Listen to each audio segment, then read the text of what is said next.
നമ്മുടെ ശബരിമല യുവതീ പ്രവേശനം സംബന്ധിച്ച് വീണ്ടും ഒരു ചർച്ച അല്ലെ, അതൊന്ന് എല്ലാം വീണ്ടും പുനരുജ്ജീവിപ്പിച്ചുകൊണ്ട് സജീവമാകുകയാണ്. കാരണം വീണ്ടും വീണ്ടും ഇപ്പോൾ അത് സംബന്ധിച്ച കൂടുതൽ വിവരങ്ങൾ പുറത്തു വരുന്നു.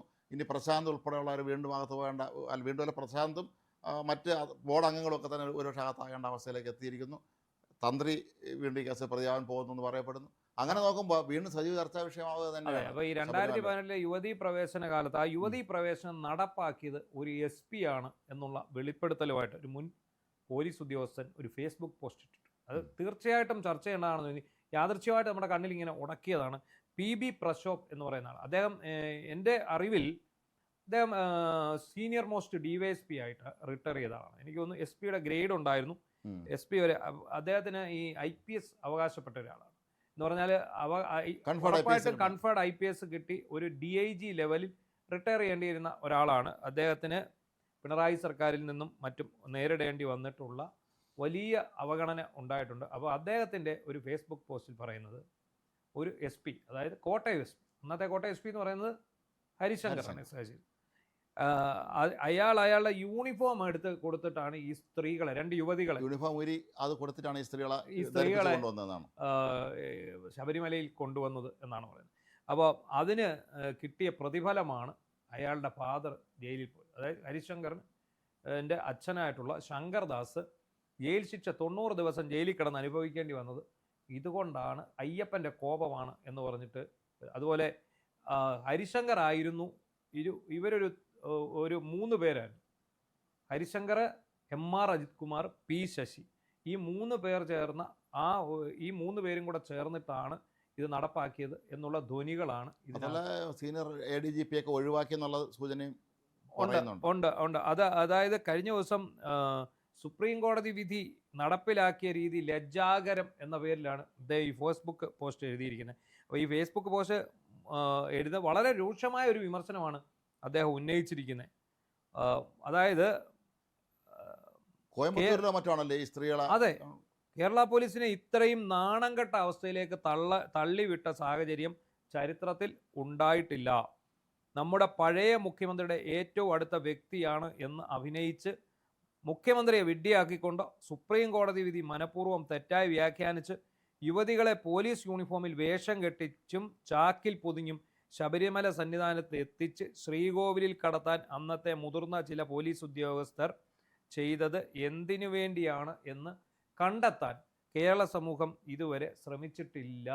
സത്യമായ ഒരു കാര്യമാണത്. എന്തിനായിരുന്നു?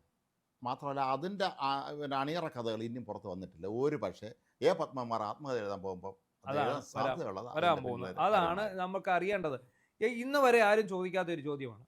യുവതീ പ്രവേശനം നടന്നു, യുവതികളെ കൊണ്ടുവന്നു, എന്തായിരുന്നു ഇതിനകത്തുള്ള നേട്ടം?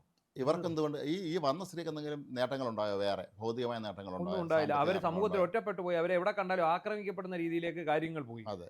സർക്കാരിന് എന്തെങ്കിലും നേട്ടമുണ്ട്? സർക്കാരിന് വലിയ കോട്ടമാണ് ഉണ്ടായത്. കാരണം മൊത്തം സീറ്റും പോയി അന്ന് ഈ ലോക്സഭാ തെരഞ്ഞെടുപ്പ്. ഇല്ല, BJP ഇവിടെ സീറ്റ് പിടിക്കുന്ന ഒരു അവസ്ഥയിലേക്ക് കാര്യങ്ങൾ. ആ ശബരിമല യുവതീ പ്രവേശനത്തിന്റെ പേരിൽ പിന്നീട് വന്ന സർക്കാരുകളെല്ലാം അത് ഏറ്റുപിടിക്കേണ്ടി വന്നു. ഏറ്റുപിടിക്കാനല്ല, പിന്നീട് വന്ന പിണറായി സർക്കാർ ഇതിന്റെ പേരിൽ ഏറെ പഴി കേൾക്കേണ്ടി വന്നു. ഇപ്പോഴും കേട്ടുകൊണ്ടിരിക്കും. ഇപ്പൊ പറയുന്നത് അബദ്ധമായി പോയി പിന്നീട് പിണറായിക്ക് മനസ്സിലായി. അയ്യപ്പ സംഗമം നടത്തിയത്. അപ്പോ കോയമ്പത്തൂരിൽ നിന്നും അദ്ദേഹം തുടർന്ന് എഴുതുകയാണ്, 2 സ്ത്രീകളെ പോലീസ് ജീപ്പിൽ പൈലറ്റ് എസ്കോർട്ട് തുടങ്ങിയ അകമ്പടിയോടുകൂടിയും VVIP പരിഗണനയോടും കൂടി അങ്കമാലിയിലെത്തിച്ച് അവിടെ നിന്നും അന്നത്തെ കോട്ടയം SP യൂണിഫോം ഊരി അവരെ ധരിപ്പിച്ചു.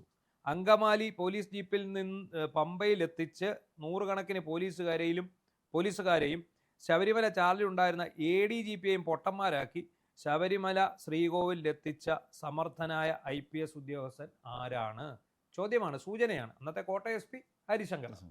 അപ്പോൾ അത് ഹരിശങ്കർ ആണ് എന്നുള്ള രീതിയിൽ തന്നെയാണ് ഈ ഫേസ്ബുക്കിനകത്ത് പറയുന്നത്. അപ്പോൾ മനസ്സിലായില്ലേ, അവിടെ നിന്ന് ആരും അറിഞ്ഞില്ല, ഈ ഒറ്റ ആളാണ് ഇത് മൊത്തം ചെയ്തിരിക്കുന്നത് എന്നാണ് മുൻ പോലീസ് ഉദ്യോഗസ്ഥന്റെ വെളിപ്പെടുത്തൽ. ADGPയോടും പത്മകുമാറിനോടും തിരുവനന്തപുരത്തെ വിളിപ്പിച്ചു എന്നല്ലേ പറഞ്ഞത്? എന്ത് കാര്യം എന്തായിരുന്നു അവിടെ ഇത്രയും വലിയ ഒരു അജണ്ട? ഈ അജണ്ടയ്ക്ക് പിന്നിൽ ആരായിരുന്നു? എന്തിനു വേണ്ടി? അതാണ് ചോദ്യം. ആരായിരുന്നു?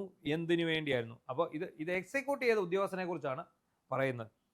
കേരള പോലീസ് 1-ാം നമ്പർ ആണെന്ന് പറയുമ്പോൾ എല്ലാവർക്കും ഒരു പുച്ഛമാണ്. സുപ്രീം കോടതി ഒന്ന് പറഞ്ഞാൽ അതിനപ്പുറം ചെയ്യാൻ കഴിവുള്ള ഒരു SP ആയിരുന്നു ഈ മഹത്തായ ദൗത്യത്തിൻ്റെ പരിപൂർണ ചുമതല. സുപ്രീം കോടതി പറഞ്ഞതിൻ്റെ ഇരട്ടി ചെയ്തു കൊടുത്ത എസ് പിക്കായിരുന്നു ചുമതല. പിന്നീട് അന്നത്തെ തിരുവിതാംകൂർ ദേവസ്വം ഭരണസമിതി അംഗമായിരുന്ന തൻ്റെ അച്ഛൻ 90 ദിവസം ജയിലിൽ, ശബരിമല ശ്രീകോവിലെ സ്വർണം പൊതിഞ്ഞ വാതിൽപ്പാളികൾ പൊളിച്ചു കടത്തി സ്വർണം അടിച്ചു മാറ്റിയ കേസിൽ സുഖവാസം നയിക്കുമ്പോൾ പുറത്തിറക്കാൻ നിയമം എന്താണെന്നറിയാതെ പതറിപ്പോയതും ഏവർക്കും നന്നായി അറിയാവുന്നതാണ്. അപ്പോൾ ഇത് അതിശക്തമായ വിമർശനമാണ് നടത്തിയിട്ടുള്ളത് മുൻ പോലീസ് ഉദ്യോഗസ്ഥർ. അതെ, തൻ്റെ അച്ഛൻ ജയിലിൽ പോയി ശബരിമല പാളി ഇളക്കിയ കേസിൽ. അപ്പോൾ അയാളെ ഇറക്കാൻ എന്ത് ചെയ്യണമെന്നറിയാതെ പകച്ചു നിന്നുപോയ മകൻ, ഇതേ മകനാണ് യുവതികളെ ശബരിമലയിൽ കയറ്റി വിട്ടത്. കേരള രാഷ്ട്രീയത്തിൽ ആദ്യ സംഭവമാണ് IPS മകനുള്ളപ്പോൾ അച്ഛൻ ജയിലിൽ കിടക്കുക. അതെ. അപ്പോൾ വീണ്ടും തുടർന്ന് പറയും, സുപ്രീം കോടതി വിധി തനിക്ക് തോന്നുന്ന രീതിയിൽ നടപ്പിലാക്കാൻ പൊതുജനങ്ങളുടെ ഖജനാവിലെ ലക്ഷക്കണക്കിന് രൂപ ചെലവഴിച്ചും നൂറുകണക്കിന് പോലീസുകാരെ മണ്ടന്മാരാക്കുകയും ചെയ്ത് തനിക്ക് തോന്നുന്ന രീതിയിൽ പ്രവർത്തിക്കാൻ തയ്യാറാകാത്ത നൂറുകണക്കിന് പോലീസ് ഉദ്യോഗസ്ഥരുടെ ഔദ്യോഗിക ജീവിതം നശിപ്പിച്ചുകൊണ്ടിരിക്കുന്ന പൊന്നുമോന് അച്ഛനെ പുറത്തിറക്കാൻ കഴിയാതെ പോയത് അയ്യപ്പൻ്റെ കളി. ഇവനെയൊക്കെ സല്യൂട്ട് അടിക്കാൻ നിർബന്ധിതരായ പോലീസുകാരുടെ കാര്യം അതോ ഗതി. കട്ടക്കലിപ്പിലാണ്. കാരണം ഇത് എന്നോട് നേരത്തെ ഒരു ഉദ്യോഗസ്ഥൻ പറഞ്ഞിരുന്നു, നിങ്ങൾക്ക് ആർക്കും അറിയാൻ വയ്യാത്തില്ലെങ്കിൽ ഞാൻ പറഞ്ഞുതരാം, ഈ പിണറായി സർക്കാരിൻ്റെ കാലത്ത് ശബരിമലയിൽ കയറ്റിയതും പിന്നീട് പോലീസ് സേനയിലെ എല്ലാ കാര്യങ്ങളും നിയന്ത്രിച്ചുകൊണ്ടിരുന്നത് ഈ ഹരിശങ്കർ എന്ന് പറയുന്ന SP ആണ്. അവസാനം ഇയാൾക്ക് സിറ്റി പോലീസ് കമ്മീഷണർ പദവി കൊച്ചി കൊടുത്തപ്പോഴാണ് അപ്പനെ പിടിച്ച് അകത്തിടുന്നത്. അപ്പോഴാണ് കോടതി അതിരൂക്ഷമായ ഭാഷ ഇയാളെ വിമർശിച്ചു. ഈ IPSകാരൻ്റെ അപ്പനായതുകൊണ്ടാണോ അയാളെ പിടിക്കാത്തതെന്നുള്ള ചോദ്യം വന്നു. കോടതി അങ്ങനെ എടുത്തു ചോദിച്ചിട്ട് അവസാനം എന്ത് പറ്റി, ഈ പോസ്റ്റിങ്ങിൽ നിന്ന് ഇയാൾ അവധിയെടുത്ത് മാറി. കാരണം എന്തായിരുന്നു ഹരിശങ്കർ എന്ന് പറയുന്ന SP-യുടെ ഇതിന് പിന്നിൽ ആരായിരുന്നു എന്നുള്ളതാണ് അറിയേണ്ടത്. ഈ തോന്നിയവാസം മുഴുവൻ കാണിച്ചിട്ടും ഈ മഹാനെതിരെ യാതൊരുവിധ അച്ചടക്ക നടപടിയും നാളിതുവരെ എടുക്കാതിരിക്കുന്നത് എന്തുകൊണ്ടാണ് എന്ന ചോദ്യം ഇപ്പോഴും ഉത്തരം കിട്ടാതെ തുടരുന്നു. നിയമം എല്ലാവർക്കും ഒരുപോലെ ബാധകമാണ് എന്നാണ് മഹത്തായ നമ്മുടെ ഭരണഘടനയിൽ എഴുതി വെച്ചിട്ടുള്ളത്. ഭരണഘടന വെച്ച് സത്യം ചെയ്ത് സർവീസിൽ കയറിയ നട്ടലുള്ള ആരെങ്കിലും ഉണ്ടെങ്കിൽ ഭരണഘടനാ മൂല്യങ്ങൾ സംരക്ഷിക്കാനും ഇന്ത്യൻ പോലീസ് സർവീസിൻ്റെ മഹത്വം നിലനിർത്താനും തയ്യാറാകണം എന്ന് പറഞ്ഞാണ് അദ്ദേഹം കുറിപ്പ് അവസാനിപ്പിക്കുന്നത്. ഇതിന് അനുബന്ധമായിട്ട് കുറച്ച് കമൻറ്റ് ഇതിനടിയിൽ വന്നിരുന്നു. ഈ കമൻറ്റിനകത്ത് പറയുന്നത് ഹരിശങ്കർ ഇവിടുന്ന് ചാടി കേന്ദ്രത്തിൽ പോകാൻ ഡെപ്യൂട്ടേഷനിൽ പോകാനായിട്ട് നീക്കം നടത്തുന്നു എന്നാണ്. കാരണം ഇവിടെ നിൽക്കാൻ പറ്റത്തില്ല. കാരണം ഇനി ഹരിശങ്കർ എന്ന് പറയുന്ന ഉദ്യോഗസ്ഥന് കേരള പോലീസിൽ ഒരു നല്ല പദവി വഹിക്കാൻ സാധിക്കില്ല. കാരണം പിതാവിനെ സ്വർണ്ണമോഷണ കേസിൽ അകത്തിട്ടിരിക്കുക, അകത്ത് പോയി. അപ്പോൾ എല്ലാ അയ്യപ്പൻ്റെ കളി. ഇത് ഹരിശങ്കറിനെതിരെ വേറെ ഉദ്യോഗസ്ഥർ പറയുന്നുണ്ട്. പലർക്കും പറയാൻ ഭയമാണ് ഇപ്പോഴും.